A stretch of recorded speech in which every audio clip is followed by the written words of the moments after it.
오랜만에 만나서 너무 반갑습니다. 제가 제 설교 일지를 찾아보니까 제가 여기를 다녀간 때가 2008년이더라고요. 2008년 3월 달에 강경수 목사님 계실 때 선교 주말붕예를 한 것으로 그렇게 기록이 나와 있습니다. 2008년이면 벌써 한 18년 됐죠. 세월이 많이 흘러서 그때쯤이면 저도 열심히 목회를 하고 있을 때인데 지금은 이제 은퇴한 지가 벌써 7년이 됐습니다. 은퇴를 했지만 방송 사업을 여전히 하고 있고 또 해마다 여러 교회 다니면서 전도 활동을 하고 있습니다. 교회는 그대로인데 아마 여기 계신 분들의 모습은 더 이제 나이도 들고 또 바뀐 분도 계시고 또 없어진 분도 계시고 그런 것 같습니다. 제가 아주 기분이 좋았던 것은 제가 저 뒤에 서 있을 때 우리 여러 장로님들, 집사님들이 오셔서 아주 반갑게 환영해 주시고 또 인사해 주시는 그 모습이 너무나 아름답고 또 제가 기뻤습니다. 어떤 교회는 가면 아니 내가 강사로 왔는데 인사도 별로 안 해요.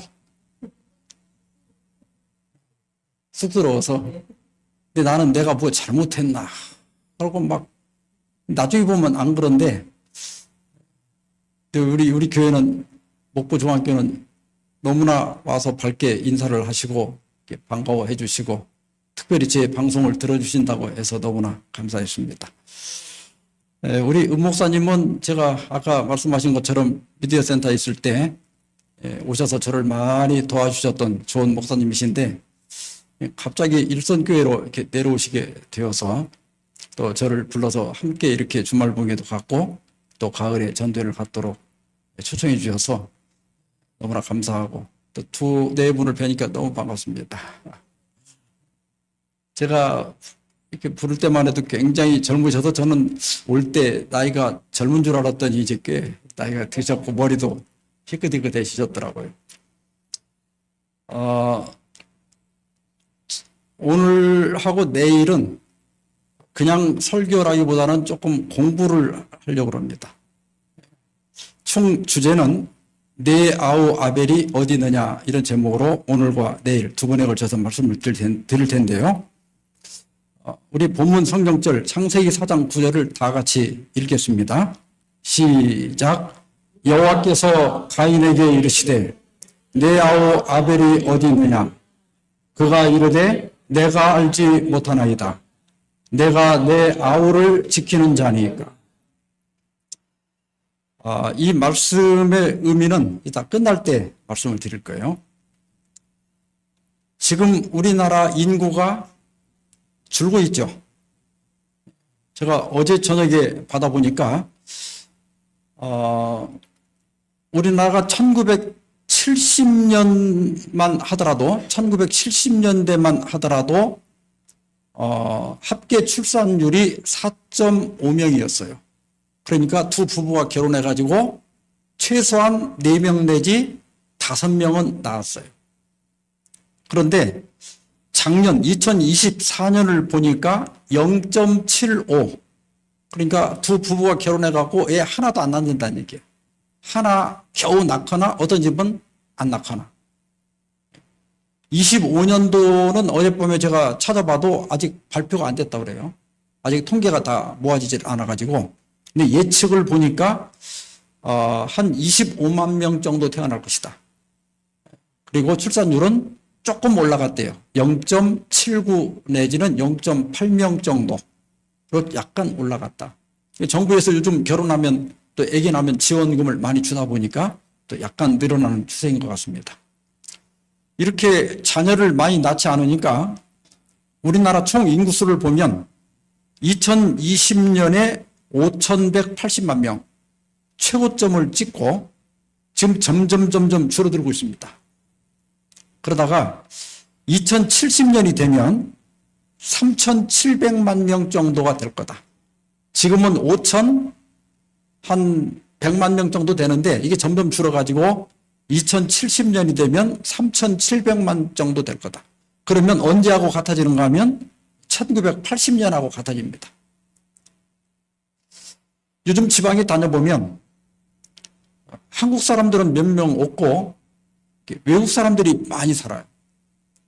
그래서 최근 전도 집회는 이렇게 제가 그냥 준비해 놓은 말씀을 가지고 와서 그냥 한 전도회가 거의 없습니다. 어떤 교회는, 우리 교회는 필리핀 사람들이 많아서 목사님 영어로 하셔야 됩니다. 그래서 전부 영어로 만들어 가야 되고, 또 우리 교회는 러시아 사람들이 많아갖고 목사님 러시아어로 해갖고 와야 됩니다. 요새 AI가 있어가지고 제가 러시아어를 몰라도 AI를 가지고 며칠을 밤을 새워가지고 만들어 가서 하고, 또 우리 교회는 조선족들이 너무 많아가지고 이 한문으로 다 해갖고 와야 됩니다. 그래서 전도를 갈 때마다 이걸 다 고쳐야 돼요. 그래서 이제 우리가 정말 고생하고 힘들게 일해서 이제 나라를 살기 좋게 만들어 놨는데, 이게 몇십 년을 지나가면 이게 다른 나라 사람들이 다 들어와 살고 우리 본토인들은 얼마 안 되게 생겼어요. 일론 머스크라고 다 아시죠? 테슬라 그 최고 경영자인데, 이 사람이 우리 한국의 저출산 문제를 충격적이고 무서운 수준이다 그랬어요.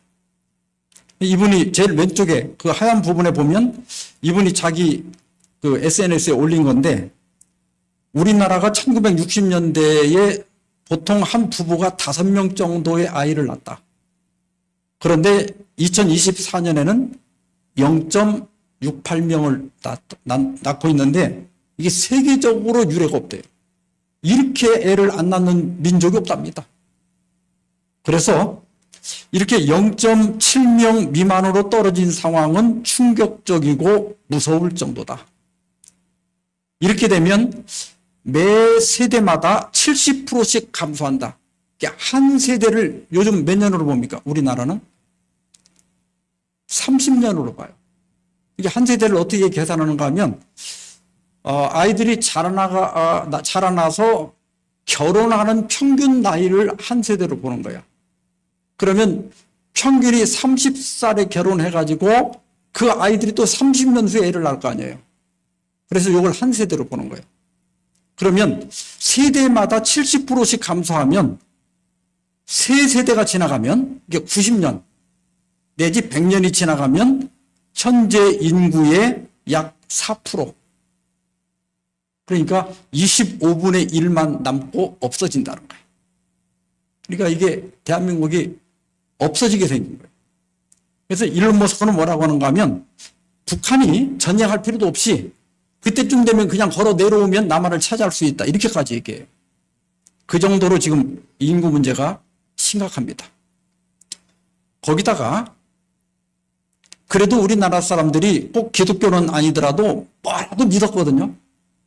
그런데 최근 통계를 보면 종교 없음이 절반을 넘어갔어요, 이제.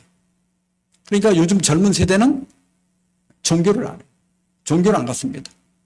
옛날에는 뭐 기독교를 믿던 하다못해 불교를 믿던 뭐라도 믿는 사람들이 많았는데, 요즘 젊은 세대는 종교를 갖지 않습니다.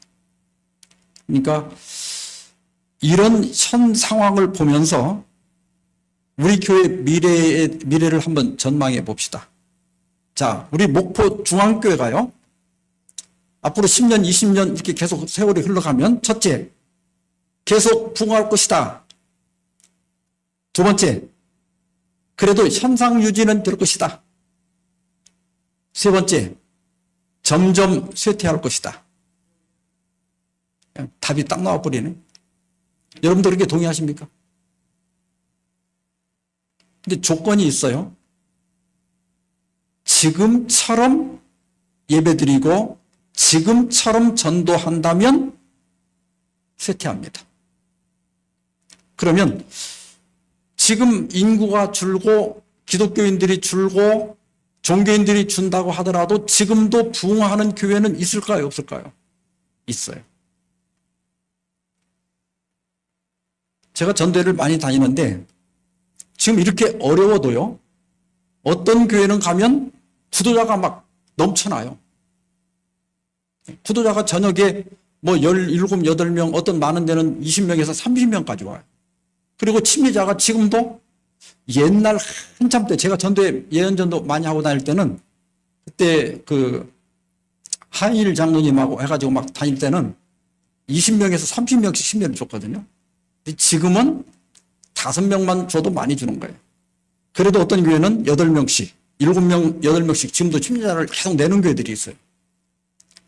그런데 어떤 교회는 가보면 꽤 교회가 큰 교회인데도 침례자를 못 내고 그냥 전도회 겸 교인들의 신앙 부흥회 하고 끝나는 교회도 있어요. 그 차이가 뭘까? 제가 오늘 내일 계속 드릴 말씀은 그게 소그룹이에요.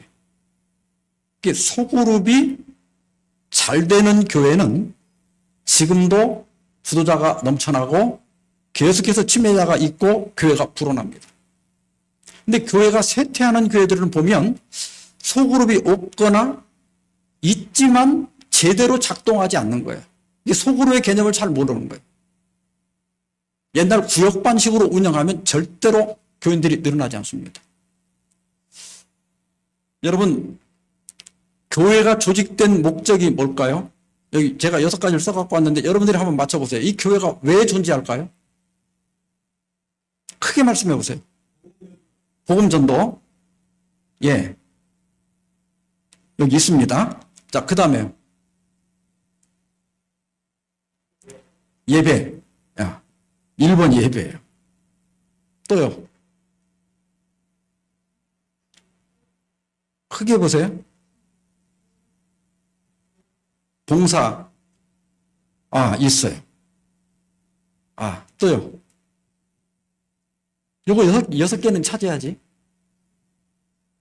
뭐라고요? 어떤 거? 연합. 아니, 주로, 자, 봅시다. 2번째가 교제를 위한 거. 예, 우리가 서로 사귀려고 오는 거. 그렇잖아요? 그리고 빠진 거. 3번째가 교육을 위한 겁니다. 가르쳐 지키게 하라고 그랬죠? 그 다음에 여기 빠진 5번째가 성례 집행. 그러니까 이렇게 성만찬 예식을 한다든가 침례식을 한다든가 하는 성례를 위해서 있는 거예요. 이게 6가지입니다. 그런데 다 중요하지만 그 중에 핵심은 뭘까요? 예수님께서 교회를 만들 때 그 명령하신 게 있거든요. 너희들 모여서 예수님 내가 다시 올 때까지 예배드리라 그랬습니까? 뭐라고 그랬어요? 최고 핵심은 뭐죠? 선교예요. 그죠? 선교. 복음전도. 그래서 예수님이 부활한 직후에 제자들을 만나서 하신 말씀이 뭐냐면 아버지께서 나를 보내신 것 같이 나도 너희를 보내노라. 그러니까 예수님이 우리를 부르신 것은 우리가 모여서 우리끼리 친교하고 우리끼리 예배드리라고 부른 게 아니라 선교사로 세상에 파송하기 위해서 우리를 부르신 거예요.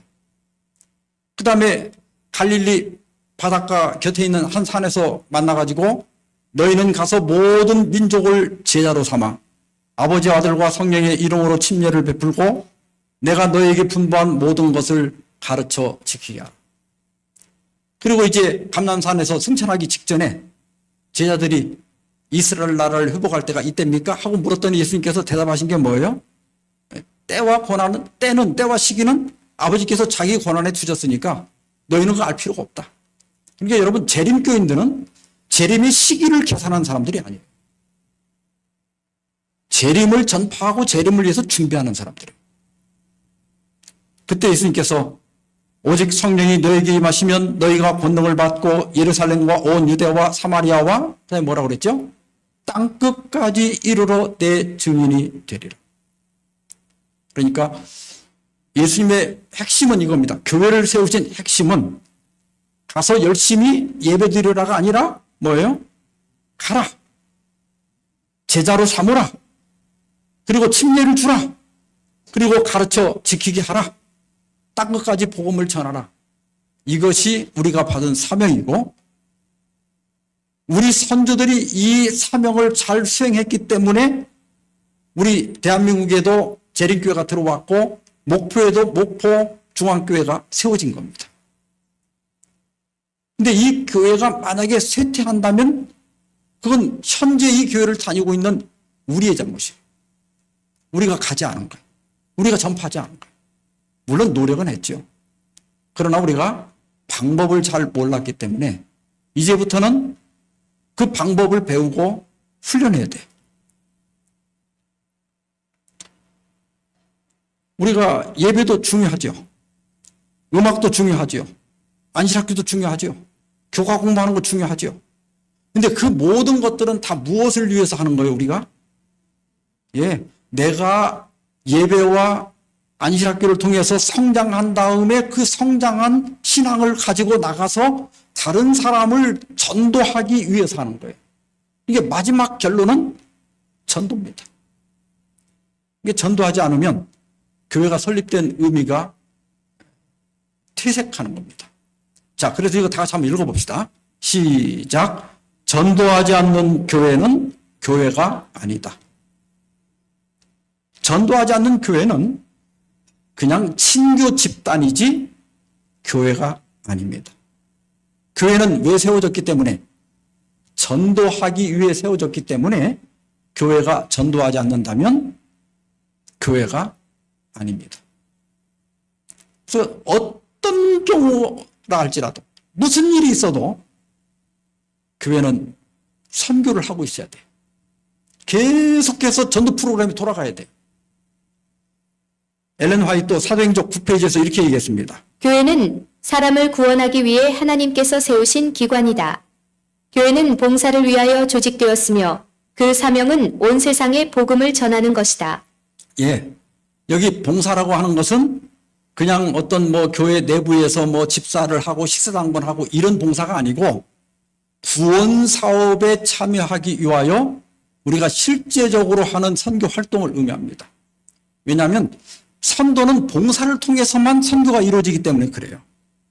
사람들을 찾아가고 그들의 이야기를 들어주고 그들과 사귀고 또 그들에게 뭔가 베풀고 또 그들이 아플 때 가서 치료해주고 기도해주고 그것만이 유일한 전도 방법이에요. 그래서 봉사를 위해 조직됐고 사명은 복음을 전하는 겁니다. 우리가 성경을 읽어보면 사도행전을 읽어보면 아주 신나죠. 이 초대교회가 아주 폭발적으로 성장하는데 사실 예수님의 제자들이 이때 나이가 몇 살 정도 됐을까요? 예수님이 30살에 사역을 시작하셔가지고 34살에 십자가에 달려 돌아가시고 부활하셔서 하늘로 가셨죠. 그래 예수님의 제자들은 예수님보다 나이가 많은 사람은 별로 없었겠죠. 아무래도 예수님의 제자니까 젊은 사람들이 많았겠죠. 그러면 보통 나이가 많아봤자 20대 혹은 30대 초반밖에 안 됐죠. 그리고 이 제자들은 사회 경험도 거의 없었고 돈도 없었고 권력도 없었고 아는 것도 없었고 그런데 어떻게 그들이 이렇게 폭발적으로 교회를 성장시킬 수 있었을까? 첫 번째 비결은 오순절 성령 강림입니다. 그들이 성령을 받고 나가서 전했을 때 하루에 3,000명의 신자가 일어났어요. 그죠? 우리가 다 아는 사실이에요. 이런 폭발적인 부흥은 우리가 이제 늦은 비 성령을 받을 때 일어날 겁니다. 자, 그러면 이것만이 전부인가? 이게 오순절 날이 매일 있었던 건 아니잖아요. 그럼 또 하나의 비결이 있는데 그것은 친교를 통한 전도입니다. 자, 사도행전 2장 44절로 47절을 보면 믿는 사람이 첫째는 여기 뭐라고 그랬죠? 다 함께 있어. 이 말은 모였다는 말도 되지만 마음이 하나가 됐다는 뜻입니다. 여러분, 교회가 살려면 일단 교회 안에서 평화가 있어야 돼요. 기쁨이 있고 화목이 있어야 돼. 예수님도 그랬잖아요. 싸우는 집안은 서지 못한다고 그랬어요. 그러니까 일단 무슨 일이 있어도 교회는 싸우지 말아야 돼. 우리 목포 중학교에는 내가 이렇게 보니까 싸울 사람이 없게 생겼는데, 이게 우리가 신앙을 잘한다고 하는 것은 교회를 다니면 다닐수록 나이를 먹으면 먹을수록 너그러워져야 됩니다. 그러니까 진리를 변개하는 건 나 혼자만 남더라도 싸워야 돼요. 우리 이제 전도가 잘 안 되니까 토요일 날 예배 드리지 말고 일요일 날 예배 드립시다. 온 교인이 다 찬성해도 나 혼자라도 싸워야 돼요. 그건. 진리가 아닌 그 나머지는 아무 의미가 없는 거예요. 이렇게 해도 상관없고 저렇게 해도 상관없어요. 맞아요? 근데 나이가 들어서 60, 70 이렇게 넘는데도 이렇게 고집 부리면요, 사람이 안 멋있어. 이게 나이가 들어간다고 하는 거. 이게 멋있는 사람은 이렇게 융통성이 있고 너그럽고 사소한 것 가지고 절대 다투지 않는 사람이 멋있는 거예요. 우리가 교회 다니면서 자꾸 이렇게 진리를 따지다 보니까 모든 걸 다 따져. 교회가 이렇게 그전부터 싸우는 거 보면 아무것도 아닌 것 같고서. 처음에는 우리가 다 마룻바닥에서 방송 놓고 옛날 자부동 놓고 예배 드렸거든요. 이 의자 들어올 때 난리도 아니었어. 어디 하나님 앞에서 의자에 앉아서 예배를 드리냐고. 근데 의자까지는 들어왔어, 이제. 그 다음에 이제 신발 벗는 거. 그래가지고 저 밑에서부터 신발 다 벗어놓고 이제 맨발로 들어오다 보니까 옛날에 또 신발을 왜 이렇게 훔쳐가? 그래갖고 옛날 그 고무신에다가 저 연탄집게로 구멍 뚫어갖고 표시하고 그랬잖아요. 그러다 이제 도끼 다시 하고 이렇게 하다 보니까 이제 신발을 안 신고 이게 발 실어서 못 들어오니까 이제 신발은 또 이제 신어. 근데 이제 이 단상도 이제 이게 신느냐 마느냐 갖고 싸우는 게가 있어 또. 그래서 저도 이게 교회 갈 때마다 눈치를 보거든. 여기는 신발 신고 올라가도 되나, 벗어야 되나. 이런데 이렇게 여기는 보니까 딱 여기 모양을 보니까 이 신발 신고 올라올 게 아니야. 내가 눈은 작아도 눈치가 있거든. 그래서 내가 싹 벗고 올라왔거든. 어떤 교회 여기 신발 신고 올라가면 장로님이 막 눈을 그냥 막 사심이 눈을 뜨고 막, 이게 신발 신고 벗고가 뭐가 중요해. 그건 그냥 교회가 벗기로 하면 벗는 거고 신기로 하면 신는 거예요. 그거 갖고 싸우고 신경 쓸 필요가 하나도 없는 거예요. 근데 교회가 그렇게 정했는데도 또 어떤 사람은 뭐 신고 올라와야 된다고 자기 혼자 신고 올라오고 이러면 안 되잖아. 교회가 이렇게 정했으면 벗으면 되잖아. 이 신발 벗고 신는 게 뭐 그렇게 뭐 20분 걸려, 10분 걸려. 이게 그런 거 갖고 싸울 필요가 없다는 거예요. 근데 우리가 교회 안에서 분쟁을 하는 걸 보면 사실 아무것도 아닌 것들이거든요. 교회가 다투면 절대로 신자가 늘어나지 않습니다. 교회가 다툼이 있으면 전도 안 하는 게 나아요. 왜냐하면 전도가 될 뻔한 사람이 왔다가 교인들이 다투는 거 보고 실망해갖고 나가잖아요. 다시는 교회 안 옵니다. 맞아요? 그러니까 우리가 10월 달에 전도를 잘하려면 먼저 우리 교회 안에 어떤 경우가 있어도 다투지 않는다. 서로 암묵적으로 약속을 해야 돼. 이게 저는 그전에 그랬어요. 여기 계신 장로님들하고 집사님들은 싸워도 내가 보니까 하루는 갈 것 같아. 뭐 예수님 믿으니까. 근데 문제는 뭐냐면 추신자들이나 구도자들이 와서 싸우는 거 보고 그 사람들이 천국을 못 갈 것 같아. 그 사람들을 위해서라도 우리가 싸우면 안 된다. 그 다음에 두 번째는 모든 물건을 서로 통용했다. 네 거 내 것도 없이. 세 번째는 재산과 소유를 팔아 각 사람의 필요를 따라 나눠줬다. 이게 사역이라고 하는 거, 그 봉사예요. 그 다음에 날마다 마음을 같이하여 성전에 모이기를 힘쓰고, 이건 뭐죠? 예배. 또 집에서 떡을 떼며 기쁨과 순전한 마음으로 음식을 먹고, 이건 뭐예요? 옛날 구역반, 지금은 뭐 소그룹, 또 어떤 교회는 목장. 여섯 번째, 하나님을 찬미하며, 이건 뭘까요? 이건 우리가 모일 때마다 찬미를 많이 한다는 뜻도 있지만 그만큼 기뻐하고 감사한다는 거예요. 모이면 기쁨이 있는 거예요. 그랬더니 7번째가 뭐예요? 온 백성에게, 목포 이 주민들에게 칭송을 받은 거예요. 그 결과가 뭐죠? 주께서 구원받는 사람을 날마다 더하게 하시니라. 이게 초대교회 성장 비결입니다. 엘렌 화이트는 교회증언 상권 381페이지에서 이렇게 말했습니다. 그리스도의 교회의 사명은 멸망에 가는 죄인들을 구원하는 것이다. 그 사명은 사람들에게 하나님의 사랑을 알려주고 그 사랑의 효력을 통하여 그들을 그리스도께로 인도하는 것이다. 이 시대를 위한 진리는 지상의 어두운 구석까지 전파되어야 한다. 이 일은 가정에서부터 시작될 수 있다. 여기 교회의 사명은 뭐라고 그랬죠? 멸망에 가는 죄인들을 구원하는 것이다. 근데 어떻게 구원하느냐? 우리는 자꾸 진리를 가르치면 된다고 생각하거든요.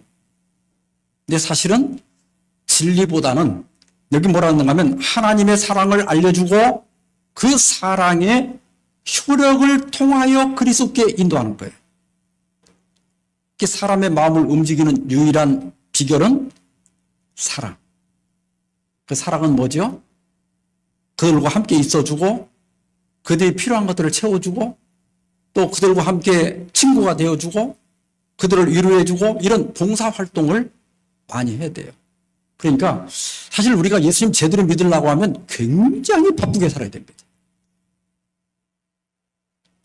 근데 요즘 이렇게 부도자가 없이 소멸해가는 교회 특징이 뭐냐면 교인들이 활동을 안 해요. 그래서 이제 회전문 교인이다 이런 말 들어보셨어요? 회전문 교인이다. 그러니까 문이 닫혔다 열렸다 하듯이 그냥 교회에 왔다가 끝나면 가는 아무것도 안 해. 이런 교인들이 점점 많아지기 때문에 교회가 죽어가고 있는 거예요. 여러분, 원래 기독교는 소그룹으로 시작됐습니다. 그러니까 이 초대는 가정교회였잖아요. 그래서 사도행전 2장 46절에 보면 집에서 떡을 떼며 로마서 16장 5절 저희 집에 있는 교회에도 문하라. 그때는 집이 뭐였어요? 교회였어요. 또 고린도전서 16장 19절에도 그 집에 있는 교회가 골로새서 4장 15절에도 그 여자의 집에 있는 교회 문안하고 빌레몬서 1장 2절에도 내 집에 있는 교회에 편지하노라. 그러니까 소그룹으로 시작된 거예요. 그래서 우리 재림교회도 처음에 우리 교회가 조직되고 영적 친교 모임으로 시작됐습니다. 그냥 번역하면 친교 모임인데 이게 노는 게 아니기 때문에 앞에다가 영어로 소셜 미팅인데 그냥 친교 모임이 아니라 그 앞에다가 영적, 그러니까 신앙을 위한 친교 모임이죠. 믿음을 위한 친교 모임이에요. 그래서 영적 친교 모임이라고 붙였습니다. 우리 재림교회의 영적 친교 모임은 감리교회 속회에서 발전했습니다. 감리교회는 우리 교회가 옛날에 구역반이라고 할 때 속회라고 그랬잖아요. 근데 영어로는 클래스 미팅이거든요. 그러니까 어떻게 생각하면 1반, 2반 하는 그 반, 클래스 하면 반이잖아요. 이게 반 모임이에요. 이게 소그룹들이 모이는 걸 가리키는 거예요. 그래서 우리 교회 지도자들이 대부분 감리교회에서 많이 나왔잖아요. 그래서 우리는 감리교회가 클래스 미팅을 하니까 우리는 소셜 미팅을 한 거예요. 이 감리교회 그 속회하고 우리 교회 친교 모임이 뭐가 다르냐면 감리교회는 굉장히 엄격하게 했어요. 그래서 소그룹 모임에 나오지 않으면 교회가 제명을 했어요. 근데 우리 교회는 자율성을 많이 부여했어요. 어쨌든 우리 교회도 처음에는 클래스 미팅으로 시작을 했습니다. 이 클래스 미팅은 뭐냐면 현재 일방적인 설교 중심의 예배가 아니라 매우 상호작용적이었습니다. 그러니까 일방적으로 지금처럼 이렇게 제가 단에 서서 설교하는 방식이 아니라 교인들이 그룹으로 앉아가고 서로 성경을 질문하고 답하고 이렇게 했단 말이에요. 그리고 이때는 담임 목사가 없었어요. 목사가 없으니까 설교를 전담할 사람이 없으니까 자연히 설교하는 일이 별로 없었어요. 그러면 어떻게 해요? 비슷비슷한 목사님들, 장로님들하고 집사님들이 모여가지고 자기들이 읽고 깨달은 거, 또 자기들의 삶의 경험들을 간증하는 시간이었어요. 그 옆에 지금 사진에 나오죠? 그 당시 모습들이. 순서는 어떻게 했는가 하면 먼저 모이면 뜨거운 찬미와 기도로 시작을 합니다. 그 다음에 두 번째는 신앙 간증을 했어요. 한 사람씩 돌아가면서 한 주간 동안 하나님과 동행한 경험을 이야기하고, 나는 지난 한 주 동안 나는 새벽 기도를 날마다 했습니다. 혹은 나는 그때 우리 누구 집사님하고 성경 공부를 했는데 이번에 내가 사도행전을 공부했습니다. 이렇게 자기가 한 주간 동안 있었던 경험을 이야기를 하는 거예요. 그리고 자기의 영적 투쟁. 난 또 남편하고 싸웠다고. 우리 남편이 이래 갖고 그냥 한마디 했다고 막 이런 얘기하고. 이렇게 영적 투쟁 같은 거. 또 받은 은혜를 짧고 진실하게 간증했습니다.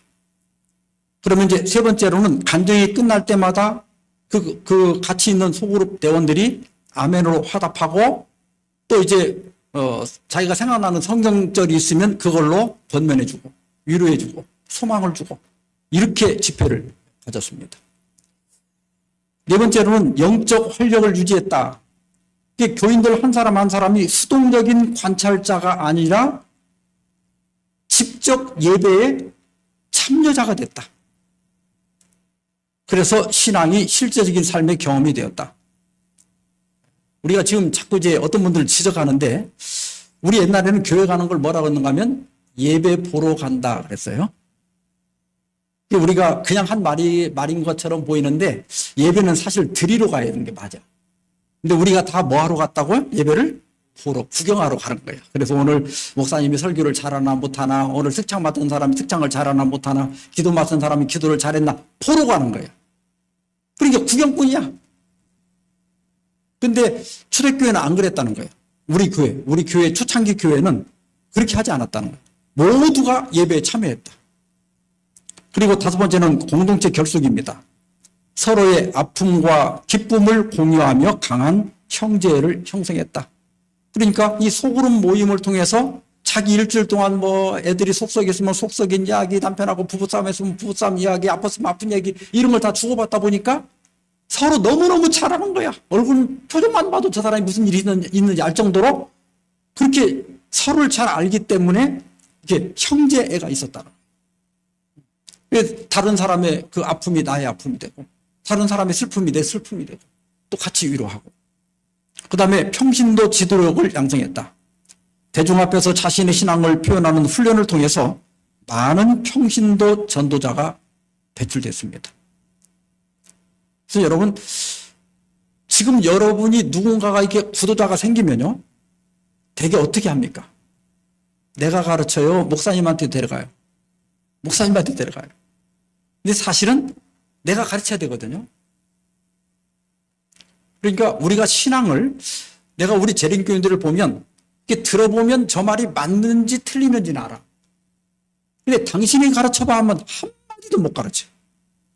누군가 이렇게 만나서 그분이 뭐 안식일에 대해서 뭐 율법주의자다 어쩌고 뭐 일요일이 맞다 이렇게 얘기하면 알긴 아는데 이 설명을 조리게 할 수가 없는 거예요. 그러니까 우리가 성경을 안다고 하는 것은 들어서 옳고 그른지를 판단하는 게 아는 게 아니라, 내가 믿고 있는 것을 다른 사람들에게 조리 있게 설득력 있게 설명할 수 없다면 그건 아는 게 아니에요. 이 훈련을 해야 되는 거예요. 이런 영적 친교 모임에 대한 증언들이 있는데요. 한번 봅시다. 남부 캘리포니아 야영 집회에서 오늘 아침 5시에 가진 영적 친교 모임은 지금까지 중최고였다. 형제들이 무릎 꿇고 서로에게 고백하며 상한 마음과 눈물, 용서와 기쁨이 있었다. 예, 그 다음에요. 스위스 바젤에서 새해 첫 안식일 설교가 끝난 후에 우리는 영적 친교 모임을 가졌다. 많은 간증이 있었고 눈물로 흠뻑 젖은 고백들이 이어졌다. 유익한 모임이었다. 자, 여기 보면 설교에 대한 얘기가 별로 없죠. 주로 뭘 한 거예요?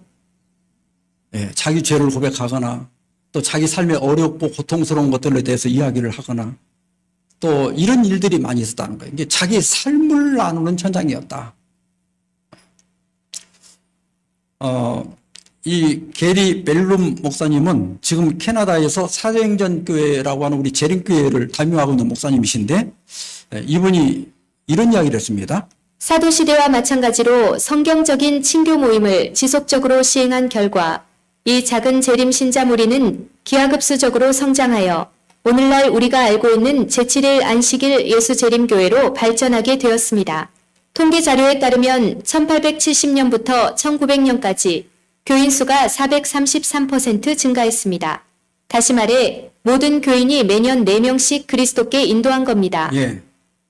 이때 1870년부터 1900년까지는 무조건 교인들이 한 사람당 1년에 4명씩 인도한 거예요. 그러면 4배가 되죠.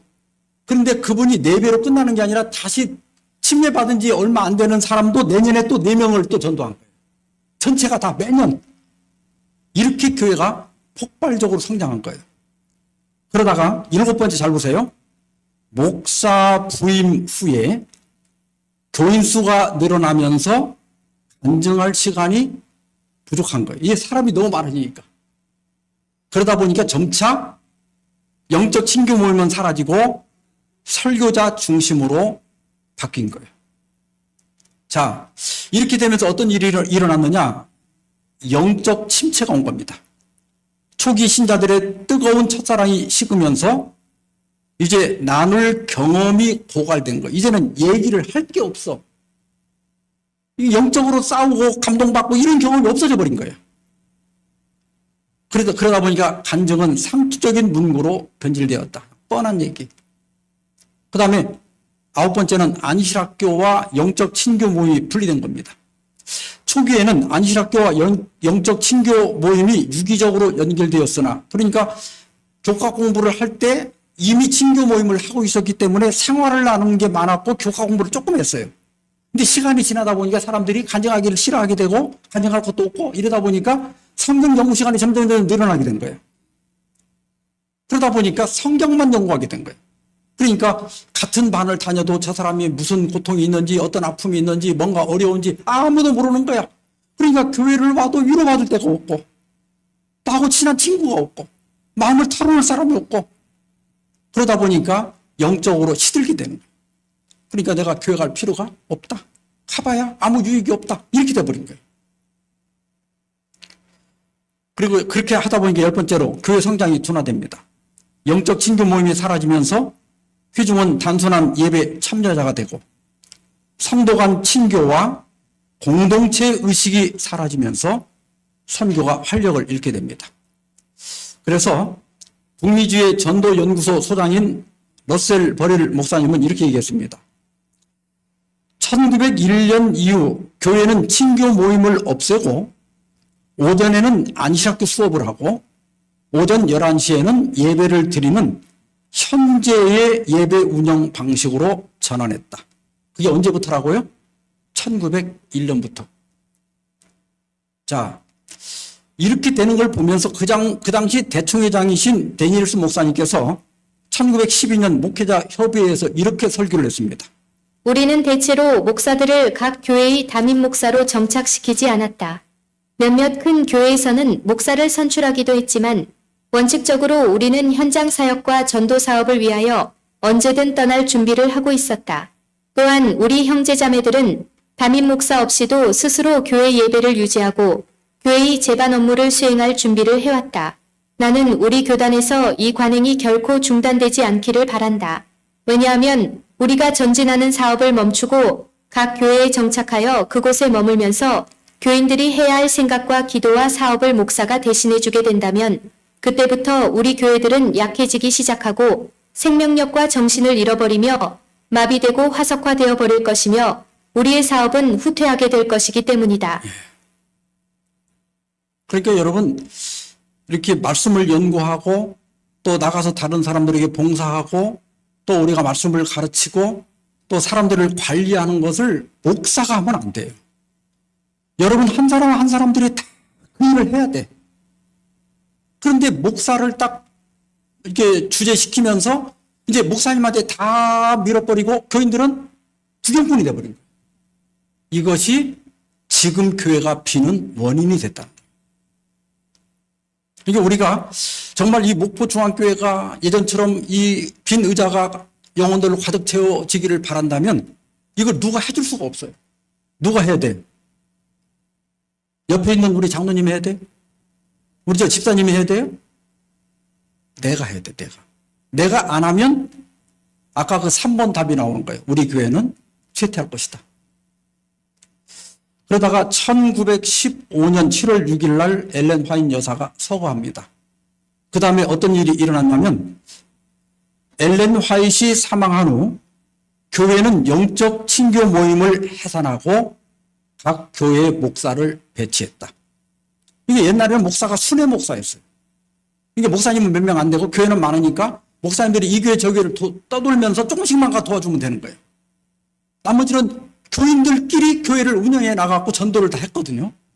그런데 목사님이 계시면서부터 교인들이 그 기능을 다 잃어버린 거예요. 목사님한테만 밀어버리고 구경만 하다 가는 거예요.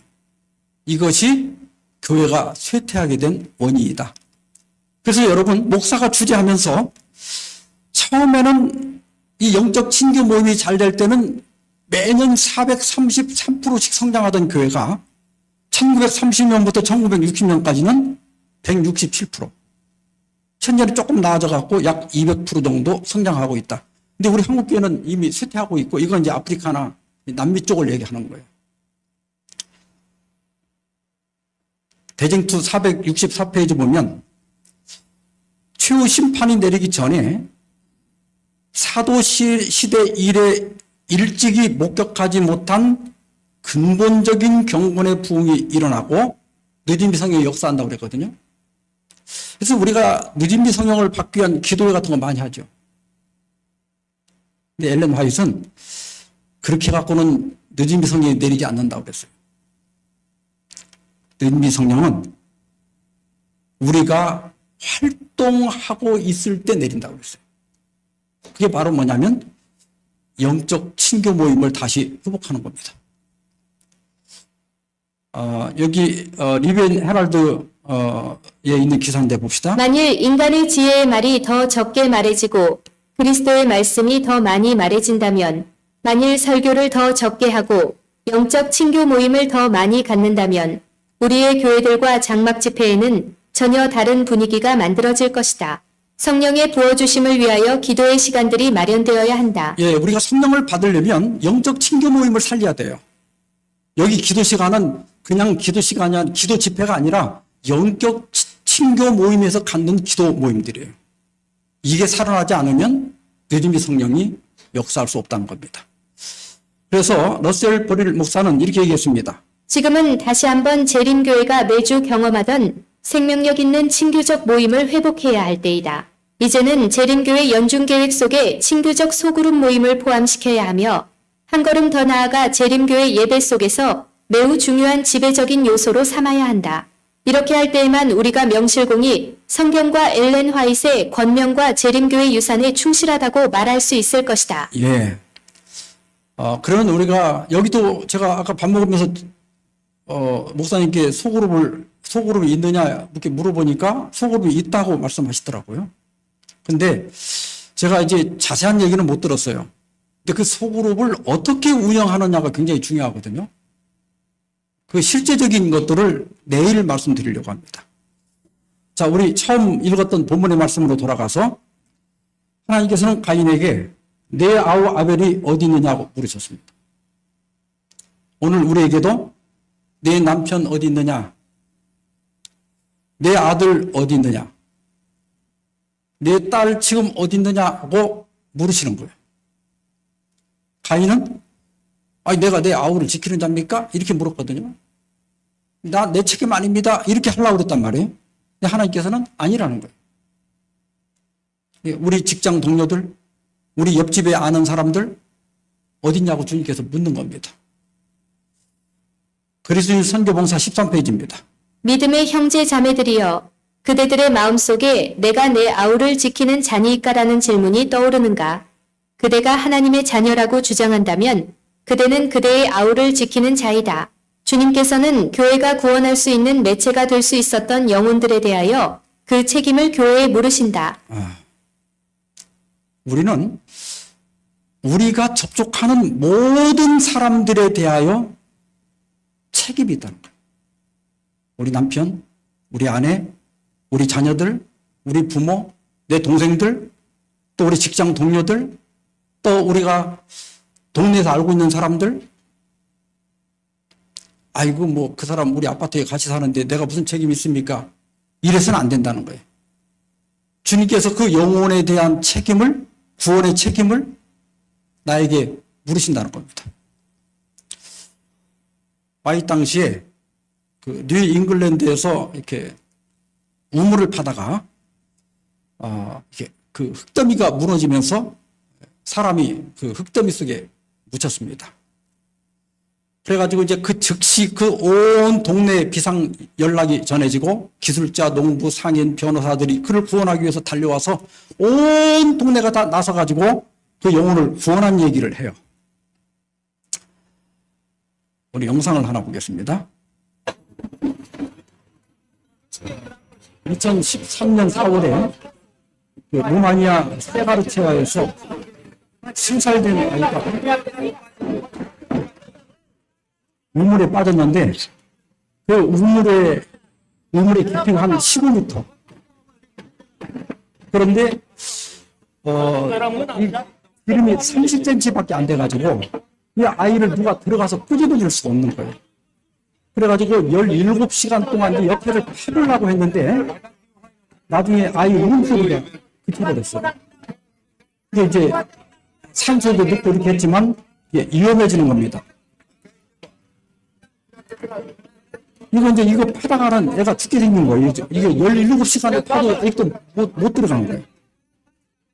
근데 여기 이제 그 크리스티안이라고 하는 그 학생이 하나가 거기 옆에 보이는데요. 이 아이가 이제 학교 갔다 오다가 보니까 사람들이 모여 있으니까 구경을 왔어요.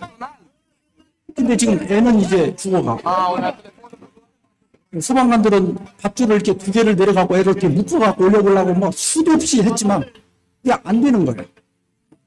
그 애가 3살짜리니까 이걸 제가 잡을 수가 없는 거예요. 그래서 그 크리스티안이 내가 내려가서 한번 그 아이를 데리고 나와보겠다 이렇게 자기가 이제 자원을 합니다.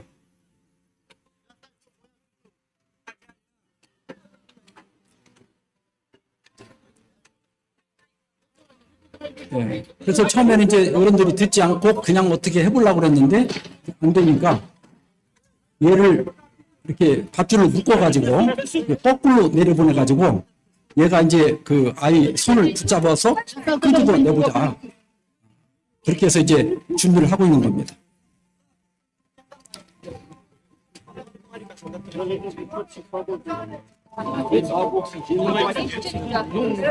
뭐 이제 뭐 산소 그 호수를 갖다가 좀 이렇게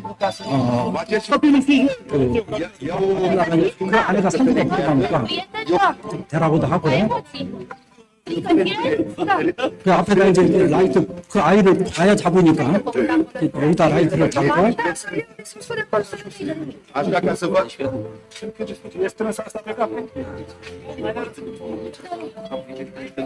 지금 그 우물에 갇힌 아이는 이제 쇼크도 좀 받았고 산소도 떨어지고 또 추워가지고 내가 이제는 울지도 못하는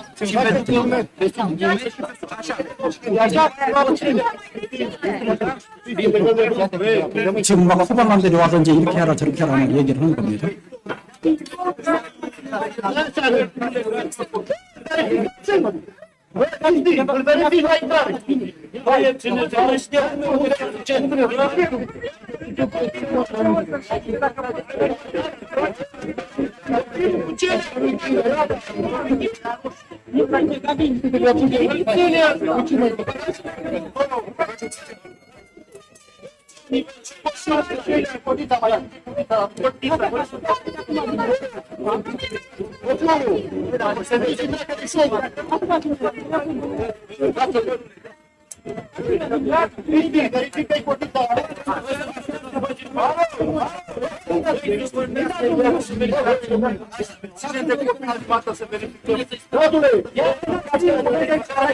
위험한 구조가 시작됐습니다.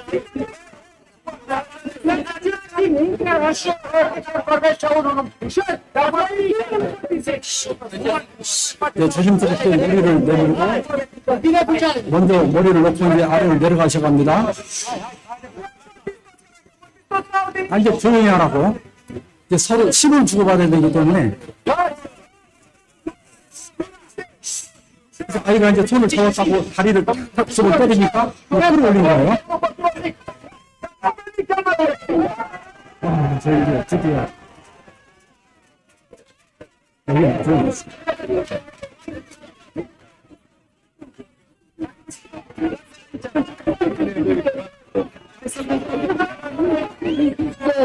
그 한 아이를 살려내기 위해서 그 동네 사람들이 다 모이고 또 얼마나 사람들이 기뻐합니까? 앨런 화이트는 그 당시에 있었던 그 사람도 우물에 이렇게 파묻혔는데 구해냈거든요. 그러면서 이런 말을 합니다. 한 사람을 구하기 위해 그와 같은 열심과 관심과 큰 열성을 나타내는 것이 너무 지나친 일이었는가? 물론 그렇지 않다. 그런데 일시적인 생명을 잃는 것도 이러하거든. 하물며 영생을 잃어버린다는 것은 얼마나 중대한 일인가. 한 생명이 죽게 된 사실이 사람들의 마음에 그렇게 강렬한 감정을 불러일으켰다면 그리스도를 떠나 있는 사람들의 위험을 깨닫고 있다고 주장하는 사람들은 잃어버린 한 영혼에 대해 더욱 깊이 염려해야 하지 않겠는가. 하나님의 종들은 그 우물 속에 파묻혔던 사람에게 나타낸 것과 같은 열성으로 영혼들을 구원하기 위하여 힘써야 하지 않겠는가. 예. 한 영혼을 살리기 위해서. 그 3살짜리 하나를 살리려고 얼마나 많은 사람들이 함께 모여서 협력하고 이렇게 노력을 했습니까? 어린아이까지 참석을 했잖아요. 그 아이를 구하려고. 그렇다고 하면 우리 교회도 이 정도 한 영혼에 대한 열정을 갖고 우리 모두가 달라든다고 하면 이번 가을에 하나님께서 많은 영혼들을 주리라고 믿습니다. 제가 영적 친교 모임을 실컷 얘기해놓고 그냥 여기서 끝나면 설교를 잘못한 거겠죠. 그래서 우리 잠깐 한 7분 정도 영적 친교 모임을 오늘 하겠습니다. 2-3명씩 한번 짝을 지어보세요. 한 3명씩. 왜냐하면 너무 많으면 시간이 오래 걸려서 그래요. 2명도 괜찮고 3명이 가능하면 3명도. 옆에 가서 앉아서 한번 짝을 만들어 보세요. 그래서 이번 주 나의 삶 중에 간증하고 싶은 이야기, 말씀을 읽다가 은혜 받은 거, 또 이번 주에 내가 어떤 경험한 사건, 이런 것들을 한 가지씩만 간단하게 얘기해야 돼요. 길게 하면 안 됩니다. 그 다음에 오늘 말씀 가운데 은혜 받은 말씀과 나의 결심을 나눕니다. 또 듣는 분들은 아멘도 하고 공감도 해주고 또 격려를 해주시기 바랍니다. 한 7분 정도 그런 시간을 갖겠습니다. 서로 한 사람도 안 하는 사람 없이 돌아가면서 다 하셔야 돼요.